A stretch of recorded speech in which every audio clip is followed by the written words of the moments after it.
such you are our valued customers, and so we are going to have a conversation here today that is very vital to your well-being as our customer, and also for our staff as well. I know that we have some of our staff joining this session as well. So a very warm welcome to you. Thank you for joining us.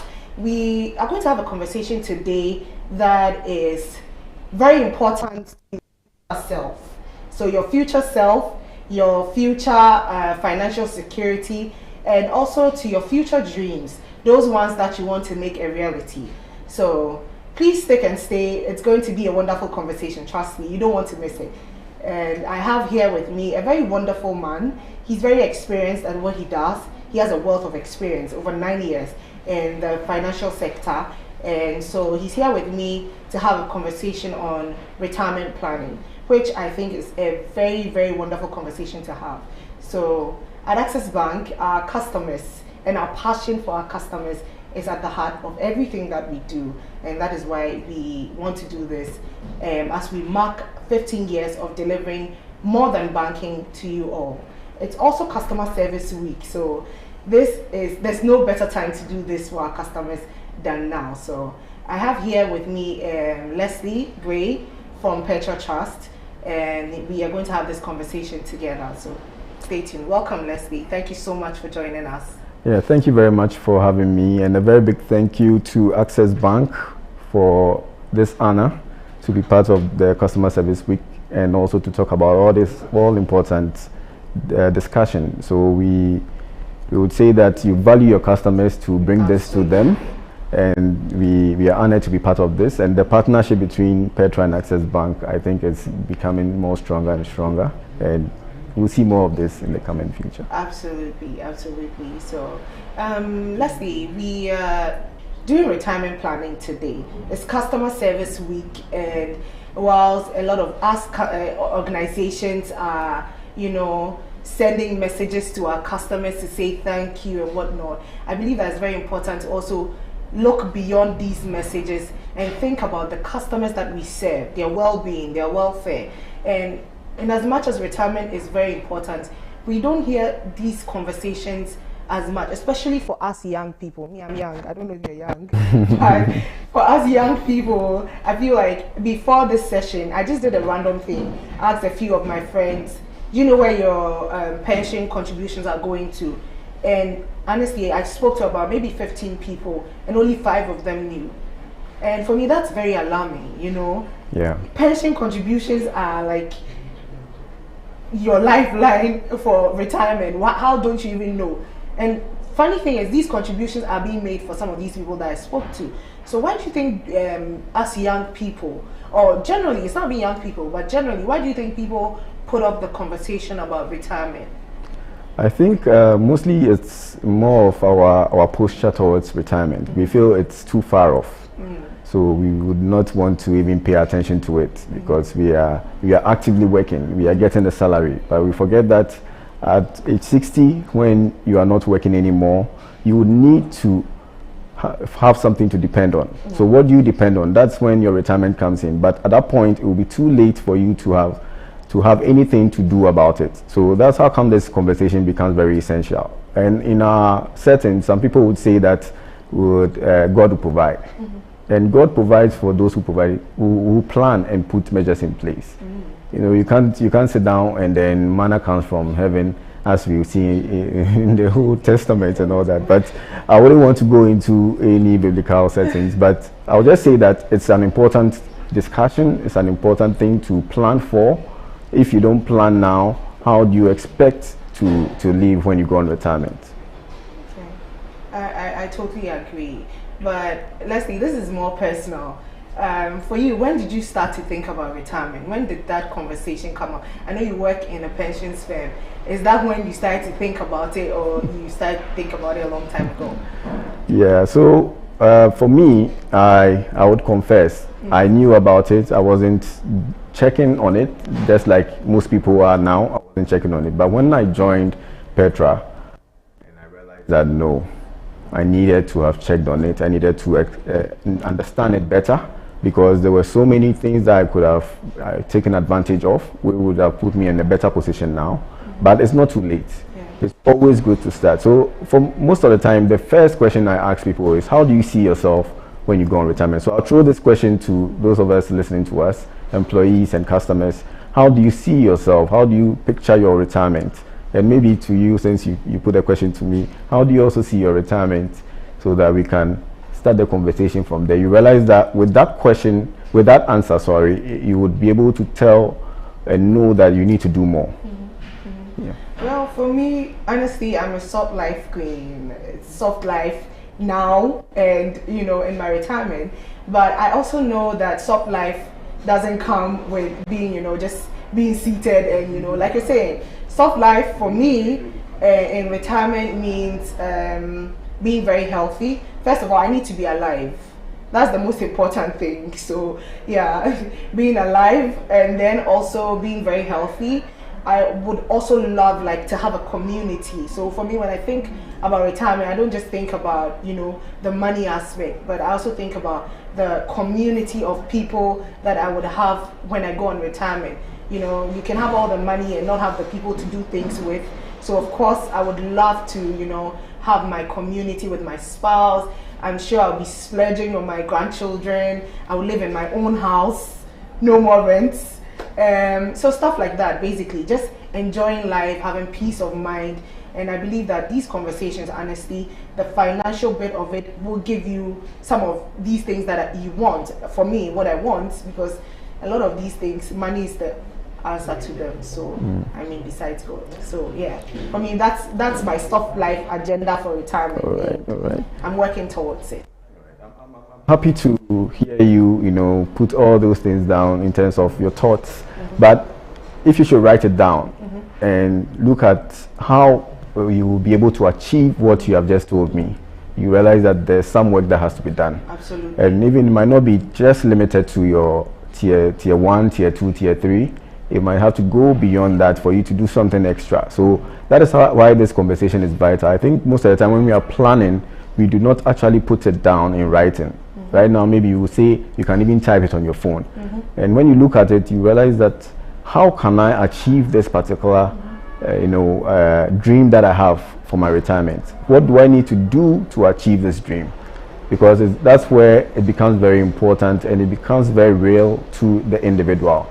So I think so yes, like you're saying, for me, I feel like if you what do you think are some of the things that we can be intentional about? Yes, even the Bible says that you write the vision down and make it plain, right?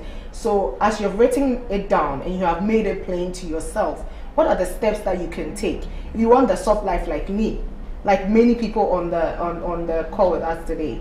What do you think what are the things they need to be intentional about?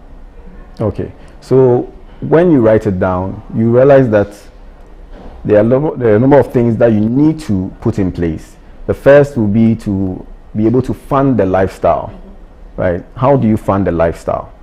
What are the sources of funds for that lifestyle? You know, the immediate thing that comes to mind is your pension contribution. People don't know that they might have access to just between 30 to about a maximum of 60% of their current salary as the monthly payment when they go on retirement. That is one thing that people don't take notice of. And for the tier 2 contributions that are made for you, there is just 5% of your basic salary. So when you take that into consideration, can that fund the lifestyle for a number of years? Because we all want to live long, we want to live healthy and long, as you said. So can that fund it? And then when you come to tier 3, which is optional, most people don't do tier 3 contributions. I didn't do it for the longest part of my work life till a point in time. So I missed out on that. But it is very vital for everybody to try and take advantage of it, because it adds up to whatever you go on retirement. And for people who are even on the tier 3 scheme, because there's an optional bit of it, they would want to withdraw at any point in time. Anytime they need money, it becomes their cash cow. They go to it. And that is very dangerous, because if you should go on retirement today, how much do you have to last you for the lifetime? So those are some of the questions you should ask yourself. Then we come to the other side of it. In terms of the soft life, you want to have a community around you. Are you intentionally, in terms of your social settings, are you intentionally developing a relationship with your family? because when you go on retirement, mind you, you are no longer at the workplace. The friendships you had at the workplace would not be in place at home. You cannot expect someone who is busily working in a meeting, planning for the day, to be picking your calls, to be saying, oh, Charlie, let's plan for the weekend, let's do this. It wouldn't happen. So we need to be intentional about some of these things so that it helps us when we are planning towards our retirement. Okay. So let's see. Because you mentioned the Tier 1, Tier 2, Tier 3, I just want you to give us like an overview of what this three-tier pension scheme is. We all know that the pension scheme has been revised in Ghana. A lot of people, maybe some people are not aware what these revisions are. A lot of people, when they hear pensions, they think SSNIT. But you're sitting before me, you're a Petra Trust, you're a trustee. So can you explain or give us an overview of the three-tier pension scheme? And maybe I know that there are some wonderful benefits to it. So if you can also talk about the benefits so that our viewers out there can also make some informed decisions based on what you say. Yeah, so that is a very good question. So for under the pensions, under the three-tier pension scheme, which is brought about by the Pensions Act, the Pensions Act 766, that is what institutes the three-tier pension scheme, and that is in 2008 that when the act was instituted. And this under the three-tier pension scheme, we have Tier 1, which is the SSNIT contribution. So most people would say SSNIT is the mother company, but the institution that is licensed or the act puts in place to manage pensions in Ghana is the National Pensions Regulatory Authority, NPRA for short. So SSNIT is Tier 1 contributions go to SSNIT, and that is also governed by the National Pensions Regulatory Authority. Then we have Tier 2 and Tier 3, which has been separated. Initially, what was the contribution that goes to SSNIT is what has been separated into the Tier 1 and Tier 2. So you have 13.5 going to SSNIT, then you have 5% going to your pensions trust, and in this case, Petra Trust, if you have Tier 2 with Petra Trust. And then you have a Tier 3 contribution. Your Tier 3 contributions are optional. So we see in most cases, we have the company or the employer also, the law allows it. So the employer also makes some contribution and the employee can also make some contribution. But it also allows for either party to do the full contribution. So these are the broad areas that we have under it. But the benefits that comes with pension contribution is these contributions are deducted from the gross salary before your income taxes are applied on the remainder. So if you do the mandatory Tier 1, Tier 2 contributions and you don't take advantage of the Tier 3 contributions, which is up to 16.5% of your basic salary, then you realize that your tax obligation goes up as against someone who does the Tier 3 contribution. So it's always advisable that we push to have the Tier 3 contributions done, because imagine 16.5% being saved for you each and every month until you go on retirement and you don't even touch it. Okay, so this percentage is on your basic salary, right? Yeah, so it's not on your entire salary. Yeah, because there are allowances, there are other things that all companies have, so we'll deal with the basic salary. For all other things, we can seek clarity from the regulator to be sure that it can be added, but for now we'll deal with the basic salary. Okay. Yeah. So I want us to get into the conversation of the Tier 3, right? Because even though it's voluntary, it's also very beneficial onto the people that are signed onto that. I know that, like you're saying, you can do 16.5% of your basic salary as an added, as a top up to your pensions contributions. Do you also have anything beyond the corporate contributions that are done in the Tier 3? And beyond the corporate one, is there anything else you do on a personal level as well for the customers? Also, beyond the 16.5%, are customers able to contribute even more? And what are the considerations with that? Okay, so for the Tier 3 contributions, yes, there are benefits from contributing under the Tier 3 scheme. One of them is the fact that the law allows you to use it as a collateral for any loan. So in most cases, when people need immediate funding for something, it can be used as a collateral. You don't need to actually go on and then take your contributions to lose that benefit that comes with the interest that will be accruing on it. So it can be used as a collateral. The law also, or the act also, allows you to use it as to secure a mortgage or even purchase a home. So for your primary home, you can use your tier 3 contributions, and even we are getting to the point where the tier 2 contributions might even come into play. So for now, you can use your tier 3 contributions also to secure a primary home. So that is where the benefits come in. So if you are not part of this scheme, then you realize that aside the benefits that you get, the tax advantage that you enjoy from making this 16.5 contribution, that's against what we expect from tier 2, that's 5%. And also the fact that you can use it as a collateral for a loan, that also comes into play. Then we go into the other aspect of it. Can you do more? Yes, definitely you can do more. Even with Petra, you have the advantage of doing even a post-tax contribution, because after 16.5, all the other contributions have to be post-tax. Okay. But the benefit is you are coming into a scheme that is big enough to contain funds that have diversified the portfolio and giving out good returns. And I'm sure for people who are on the scheme, they see the returns that are coming up. For the last financial year, when Petra had the annual general meeting for all members, we were posting over 30% in terms of per annum returns for scheme members. And this is a trend that has gone on in terms of being able to perform very well and outperforming some of the benchmarks that we use. So it's a very good investment for people to come in. So you can do more. I advise people to always do more.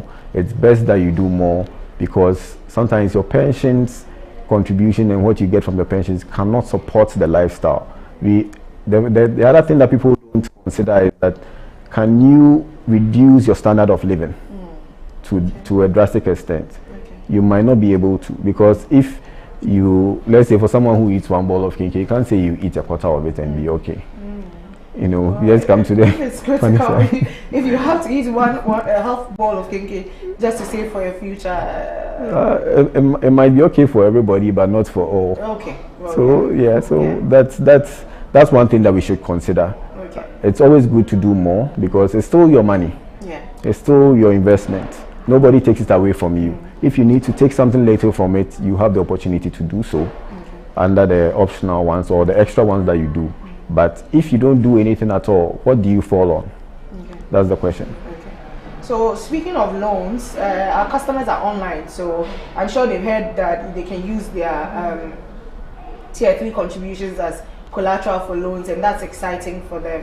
At Access Bank, we have a lot of loan products. Once you get in touch with us, we will definitely advise you on which ones. We have the payday loan, which is something that a lot of our customers gravitate towards. You get to have 40% of your salary in advance. So I mean, that's something that you can look into if you're interested. And with the payday loan, it's I think that, you know, it's a loan that is very suitable for every salaried worker, so you can take advantage of that. We also have our personal loans as well. So you after this session, we'll leave our number, our customer care number. So if you want to call our contact center, it's 0800 004400. Once you call us, we'll give you all the information that you need on our loan product. So that's exciting news. I'm not sure a lot of people knew that. Okay, so away from the finance bit of it, let's go back to the social. So I know that outside of Ghana, okay, there are places where people go on retirement. I'm not even talking about a retirement home, like, you know, people are sick or whatnot. There are actually retirement communities where senior citizens just sit and go. They actually go and live in these communities and, you know, live life, you know, in the midst of other senior citizens. And apparently that really, like, some of them even it prolongs their life, because they are in a place with the kind of people that they need. Everybody has time on their hands and all that. How do you think we can translate this into our Ghanaian setting? Because when we talk about having a social life at retirement, it's very important to your mental health. And lately, it's good that the mental health issues are coming up. And so how do you protect your mental health during retirement? What are some of the things you can do, especially when it comes to building the community, not being a burden on your children, all of that? What are some of the things that you can do as someone going on, or someone who's thinking about their retirement? Yeah, that's a very essential point. I think for us in our setting, we are slowly gravitating towards that, where, as you explained, in the advanced countries, we have such settings. But for us, we have the extended family set up, where the extended family is the one that is our support system. But you realize that for most people during their work life, you might lose touch of that, because you tend to have a lot of friendships formed because of work. Especially in the workplace, you have friendships that are formed. You have your clients being your friends. But we don't anticipate that when your work life is done, you might still have those friends. But what is the likelihood that everybody will still be your friend in that sense? Maybe they might be your friend, they will not have the time. So it's good to build that social network at home with your wife, your kids, your siblings. You need to build that social network. Sometimes because we are most glued to our extended family or our relations, we need to also build that relationship, so that when we go on retirement, you realize that there are some people that go back to the village to enjoy themselves or spend some time. If you don't have any relationships with people back home, how do you enjoy the time there? You will probably not even go there. So now you become isolated. You don't know where to fall on. So it's also very essential. And you talk about mental health and all that. Right now we need to plan. If you have enough money saved for your retirement, you're able to get a health insurance whilst you're on retirement, because now you're enjoying what your employer is giving. For those of us in the formal settings, you're enjoying what the employer is giving you. When you are done and out of work, how do you cater for yourself? Your health is very important. So we need to also have an insurance plan, so that when you go on retirement, your health insurance is easy, because the burden of paying bills or medical bills is very, very huge. If you should look at right now, when you go to the hospital and the bill that comes out, you realize that if you should pay out of pocket, that will be very, very drastic on your salary. So we should also plan for that. So I would say that socially, build the connections, build the network at home. You have friends, you have like-minded people, but you should build the network and build the strong relationship with your family, and then the extended family, the nuclear and extended family. Okay, so it's a sad reality, right? But a lot of people associate their self-worth or their identity to the kind of job that they do, so that outside of that workplace, they don't seem to know who they are. They don't seem to know what they can do. So what do you think is the best advice for such people? What can they be doing, maybe in terms of hobbies? What can they be doing? Yeah, so it's good to have a life after work. I think it's good to start whilst you're working, because there are some people, some people plan to be bossy at work. They have a lot of people coming to them, asking them questions, and then they decide they are the decision makers. Yeah, so yeah, you're making the daily decisions about how things should be done, and sometimes they are big decisions. It demands a lot of money. So how can we move away from that? It will be good to start enjoying some of your hobbies, the things that you are interested in. If you like playing football, yes, go have some fun with a friend. If you like watching movies, go to the movies. Don't put that off, because if you do those things, it helps you relax. The stress level people go through during their work life is also something that comes back to them when they go on retirement. So if your self-worth is only for work, when you are done working, how do you identify yourself? What makes you feel like, yes, you are Leslie? I wouldn't be able to know myself if I do not have any other thing doing. I like football, so I watch a lot of football. I used to play a lot. Maybe I should start playing some more. So that you need to engage yourself in some things like that. People like listening to music. I like when I go to offices and there's some low tone music playing. It takes the edge off. It gets you to relax. So it's always good to involve yourself in all those things before retirement. Great, great, Leslie. So I want you to speak to our young people because our young people are the ones that put off the conversation about retirement. It's like the conversation about salvation. We said Jesus will come 2,000 years ago. He hasn't come. Like, and so we are like, Jesus hasn't come. What do? We are going to keep living our lives. But the thing about retirement is the reality that will come. So for such people who say, Leslie, the economy is too hard. Maybe my salary is not enough, or I feel like I don't even have enough to go through the month. Why do I have to still bring some to Petra Trust to save for me?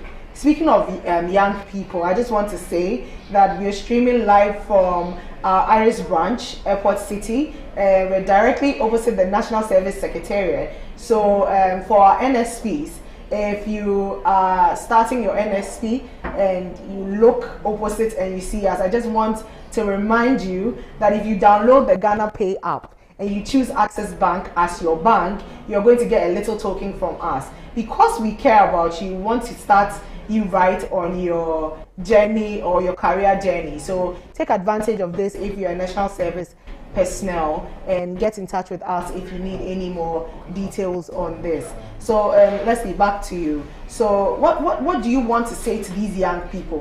What should they do? Is it important? Should they wait till they are earning so much more to be able to bring some, or they should start now? I know you say start now, but how do we make it possible for them to start now? All right, so there's a popular saying, and I think it's been said so many times, even when I start saying, everybody repeats, little drops of water makes a mighty ocean. Okay. You don't need to start big. We don't even advise people that wait till you gather a lot of money before you start. Sometimes during your national service, you might have a little bit of money at the side. There are products that we have at Petra Trust that you could invest in as a young person, even when you start working, that you can put your money to. I know even for Access Bank, there are products that you have that when someone opens an account, even during their school life, they can start. It's good to start from that point. Even if it's 100 cedis, 50 cedis, 20 cedis, you need to start from somewhere. Because it's not as if the money that you are putting down is not available to you. It's still available to you, but that mindset of having started an investment helps to develop it further when you even get more. Because if you don't do it when you have little, trust me, when you have more, you cannot do it. It's good to start now. Now, in terms of going to open an account now, putting money in the account now, and being dedicated to always do something every month. Because the rule is to pay yourself first. Pay yourself first. If you're a Christian, yes, your tithe will come in. But whilst you are paying God, you pay yourself. Because you love God and you love yourself. So you need to also do that. For anybody who is listening to me now and you've not started anything, if you've started, yes, you can do more. But if you have not started anything, today is the time. Now, even as we are speaking, just inquire today, start today. Open the account today. Do not wait. Because if you wait, you realize that you keep procrastinating.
that if you have any questions for Leslie, Leslie is willing to answer every question. Please leave them in the comment section of our YouTube page, Access Bank Ghana PLC. If you go on Facebook, we are Access More. So please leave your questions on our platforms and we'll answer all of them. Before we go to the questions, Leslie, in as much as we all want to be alive during our retirement, we know that there's also a reality of people not actually living to the retirement age or passing shortly after they go on retirement. In that case, what are some of the important things we need to do, or the important things that these customers need to do and need to know in order to make sure that their funds go to the right people?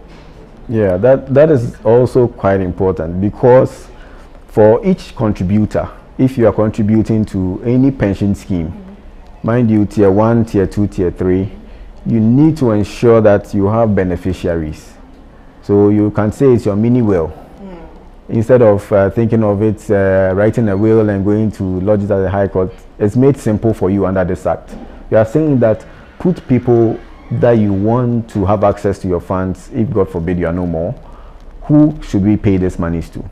You have labored for so long, who should have access to your funds? So you are supposed to nominate people. You have the option of nominating quite a number of people. It can be just one, it can be even 500 people. All that matters is you distribute it between 1% and 100% to each person, so that if you are no more, those are the people that will be paid. No other information or document can be provided to pay anyone else. And that being said, you are also able to update your beneficiaries at any point in time. So whilst you provide beneficiaries under tier 1, tier 2, and tier 3, you have to note that, because some people would provide under 1 and assume that it applies to all. Okay. They are all separate and unique on their own. So you need to provide beneficiaries for both, for the 3 pension schemes, and I'm sure even at the bank, your bank account, you provide beneficiaries so that it's indicated on your account. So we need to do that, so that if anything should happen, those other people will be paid. And ensure that you update it. There's a story, it might seem funny, but we realize that it's a true life happening. You know, a gentleman during his early working life, you know, was in love. So when we were spreading the message of beneficiaries, you know, who else would he put there but the one he loves? Yeah. If you are lucky, the mother can be added, but this time it was the one he loves. And then forgot about it, right? Didn't end up marrying that particular woman. And then he had a very good marriage. There was no issues. They had children. But what he forgot was to update his beneficiaries. So now he got to the payment, checking on the account. It is the ex-girlfriend. Yes, wow. It's the ex-girlfriend. So if you don't have someone who is very good, who probably is the ideal model of a good person, then they have access to funds that it wasn't meant for them. So you see where the issue is. You need to update it. Aside ensuring that you have it, you need to update it. Sometimes your situation might change. Maybe even the parent that you put on is no more. So just update it, so that the people that you wish to have access to it would always have access to it. That's very interesting, and that's sad. You know, if that's somebody's reality, then that's very sad, because they have basically said that they have hustled, or they are hustling for their ex-girlfriend instead of their wife and children. So that's basically what it is. If you do not state your beneficiaries, or if you do not update, so that leads me to the question: how often can you update your beneficiaries? Can you do it every time? Maybe you put someone there, they upset you, you look at this person's behavior, they will misbehave with your money. Can you change it at any point? Oh yeah, for Petra, you can change it at any point. So if you don't have the option, then I advise you to join us at Petra, because for Petra, even on our online portal, you have that tab there. You can wake up in the night, and then you think that this is your new situation, these are the new beneficiaries, you can change it. The next day, if your circumstance change, you can change it. So there are no limits to the number of times you can change it, but we just have to be reasonable about it. Sometimes we don't have to think through it, don't rush. think to it and change it. But just make it a point that you always revisit and be sure that the people on there are the people who should be there. So there are no timelines to it. Just ensure that you do it. Okay, so I have a question here. Someone wants to know if they have moved around. Maybe the corporate trustee is not like SSNIT that's constant. So if they have moved from one trustee to another, what is the process to consolidate their funds? Is there a general response to that, or there's one that's specific to Petra? If you can answer. So maybe at Petra, is this what you do, and is that what the law requires you to do? If you can please let us know that. Yeah, as well. So generally, yes, the law, we call it porting. The technical word is porting. So you can actually move any contributions that you have under another trustee to your current trustee. So, and it's advisable so that you consolidate all your contributions under one umbrella. When you go on retirement, you don't need to revisit all the various places to redeem. So if you are currently in employment and you have several contributions with other trustees, yes, you can request from your current trustee, you can request, and with Petra, you fill a transfer form, and then you include your ID, and then we send those forms to the former trustee to have it transferred to your account with us. So yes, it's something that you can do, and I advise everybody to try and do that because it's good to consolidate. Sometimes we think we'll do it later, we procrastinate, but at your old age, when probably you have moved to the village, how many trustees can you walk up to? Yeah. Okay. So another question that somebody is asking, you are saying they should start now. If they are young, they have not started working, but they still want to make contributions, how do they do that? So yes, if you are 18 years and above, then you can open an account and start contributing on your own. But if you are not, you can do that through your parent, right? Because you are not in a position to open and operate an account. So if you are 18 years and above, yes, why not work? I think some people might be intimidated by the whole setup. They think their money is not huge, but they don't know that it is even the little monies and the little transactions that add up to make those huge transactions that the banks do. So you shouldn't be shy, you shouldn't be intimidated. Just walk up to the bank, walk up to Petra, walk up to Access Bank, and then make your inquiries and start now, because you have an ID as an 18-year-old. You can start contributing. If you are young, and I know most of our young people even sometimes research and do more than we even do, you can ask your parent, "Mommy, can you help me open a kiddie account? Can you go to Petra, help me open a savings booster?" And then let's start doing something now. Maybe you have this little money, you can put it there. You'll be amazed. I had a situation where a former colleague of mine, when I started working, just contacted me when I joined Petra and said he wants to know his contribution. He wasn't paying attention to it. And at that time, I think way back 2014, he wasn't paid so much. But up to today, when he saw the amount he had in his account, he only wished he could have done more. Yeah. That was his only wish, because he was surprised by how the returns had increased on this account. So it's always good to start now. Don't worry about the amount. You will pick up later, because life goes on. We do better for ourselves. So that is what I would say to that question. Okay. Someone also wants to know, what's the difference between investing and insurance? So this pension scheme is actually some sort of insurance, right? Yeah. However, okay, well, maybe you should answer that. Yeah, so you consider it as some sort of insurance, but in this case, you are paying money as contributions, and those monies are also being invested. So you have access to the money being invested, the money you have paid for into the scheme, and also the returns that have accrued. So let's say for tier 3, the contributions that you have made month on month, plus any returns that has accrued, is the total amount that is paid to you. For insurance, you are putting money, or you are paying some contributions against a risk that, depending on the insurance package, whether it's life insurance, motor insurance, or even a funeral policy, you are paying money towards a risk. So the insurance company has determined how much you can pay to enjoy, and you are given a sum assured, right? A sum assured at the end of the day. There are now a lot of variations to it, but in essence, you are you are insuring yourself against a risk. It's not necessarily to say that what you have contributed is what you are getting back. There are some people who even enjoy, and in most cases, you pay something, but you might even stand a chance of enjoying more. But if that risk doesn't happen, don't think that you have access to the contributions that you have made. I know there are some instances where a percentage is paid. Now, there are lots of variations to it. I wouldn't want to delve into the specifics about that. But generally, for insurance, you are insuring against a risk. So if it's a life insurance, the risk of the fact that you could die is what you are insuring against. So if it doesn't happen for a year that you have paid your insurance premium for, you do not expect to go for that exact money back. Whereas in the pension space, that money you are paying for is just towards your retirement. So you are sort of insuring your retirement. But we will not normally say insurance. It's a contribution towards your retirement, and then you are getting interest on it at the end of the period.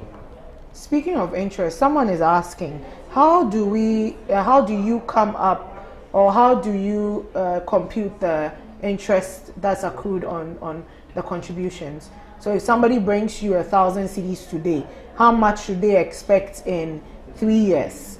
I mean, it's just an example, but what guides the interest accrual? All right. So in the pension space, we do not promise a return. We do not promise a return. There are no fixed returns because, first of all, there are a lot of asset classes or investment vehicles that we put the money to diversify the portfolio, and they have different returns. There are some of them that have fixed return, but they have different returns. So you cannot promise someone that you're going to pay this amount to the person at the end of the period, right? But what we do is, you would come in on the day you are joining the scheme. Whatever you pay on that day, there is a price that you come in at. So as time goes on, the scheme performance would have the scheme price increase. So your interest becomes the difference between the price that you came in at and then the current price. So that will it's a little technical, but that is the simple, and it's compounded. So at each point in time, your current contribution plus the interest is what has been reinvested. And mind you, people keep paying in at different dates.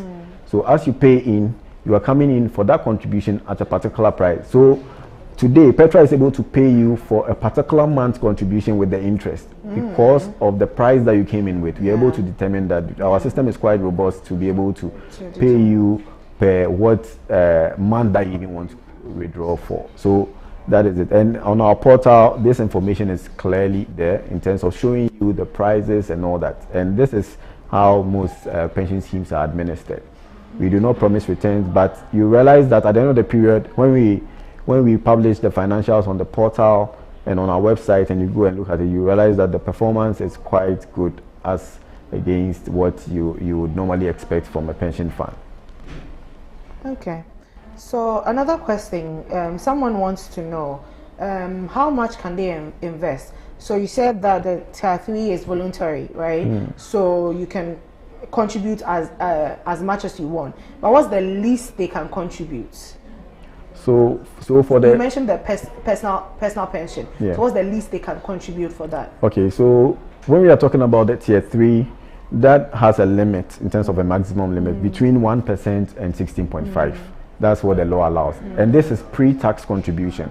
Pre-tax in the sense that it is deducted from your gross salary, before basic salary, before the income taxes will be applied on the rest.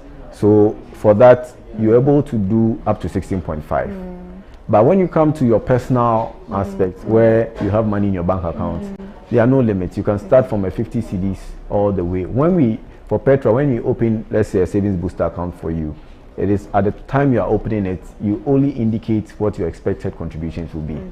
And then subsequent to that, you can put a direct debit, either 50 cedis, 100 cedis, but we just push people because the account is quite flexible.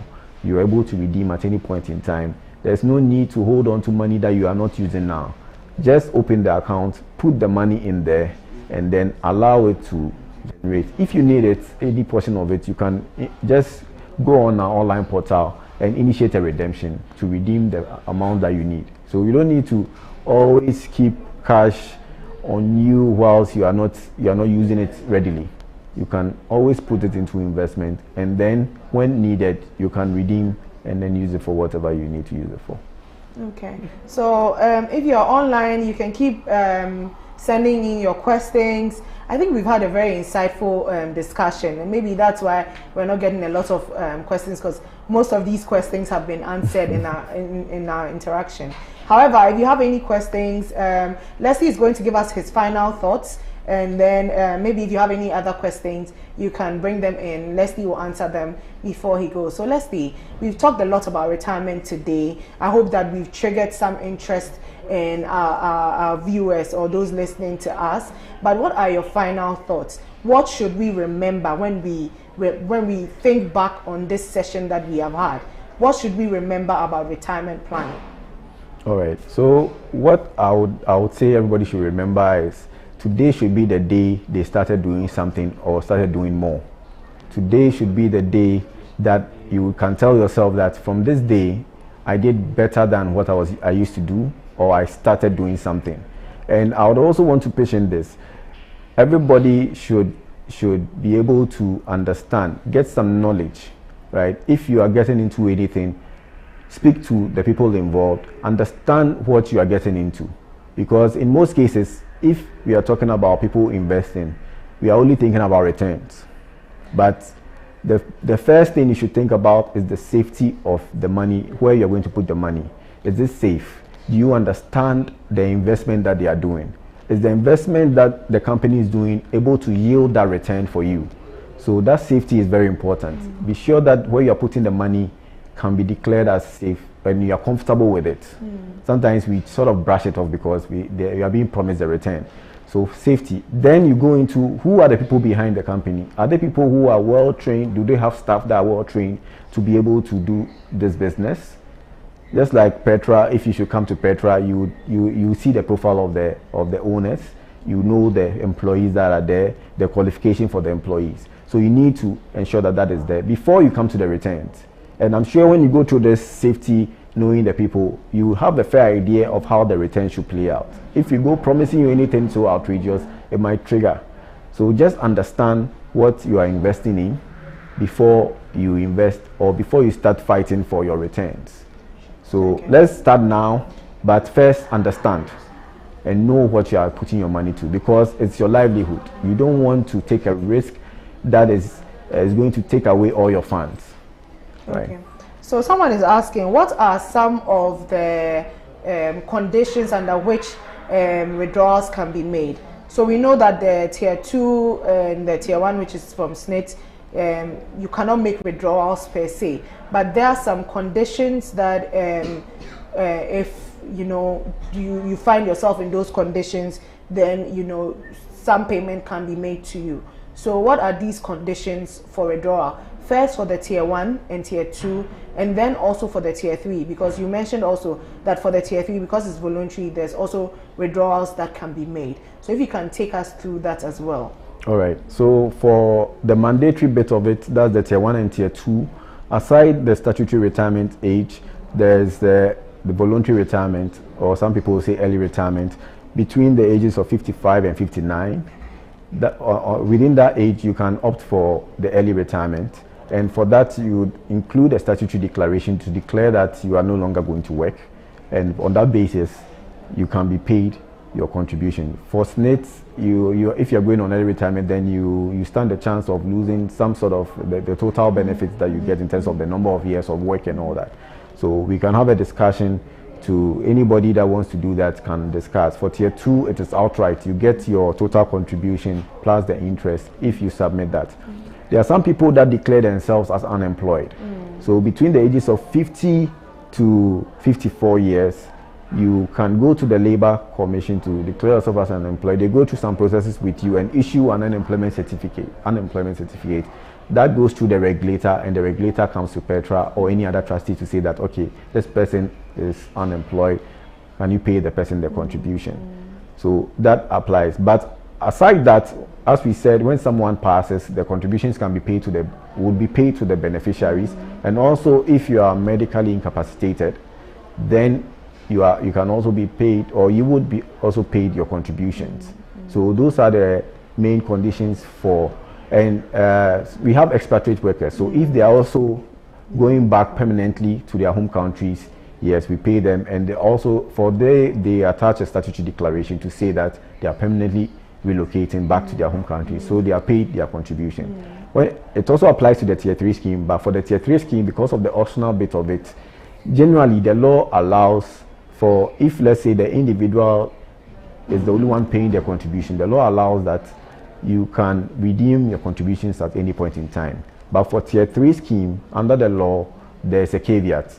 If you have not contributed to any Tier 3 scheme for up to 10 years, then there's a 15% withholding tax, because the government is saying that save towards your pension, right?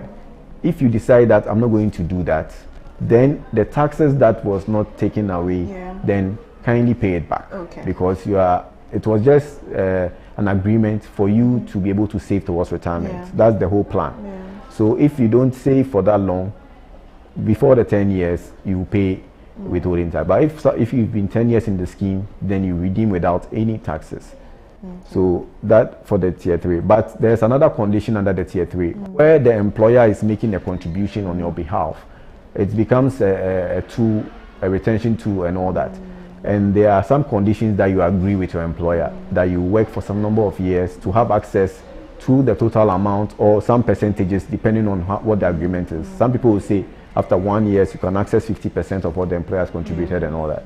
So it's an agreement. So there are several cases where the employees and the employer agree that this is the situation for the employer contribution, and this is how we are going to do our redemptions. So that is the dynamic around the Tier 3 contribution. But aside that, the law gives you the opportunity to withdraw your own contribution. If you're not 10 years, then be ready to pay the tax. So the percentage for that withholding tax is 15%. 15%. Okay.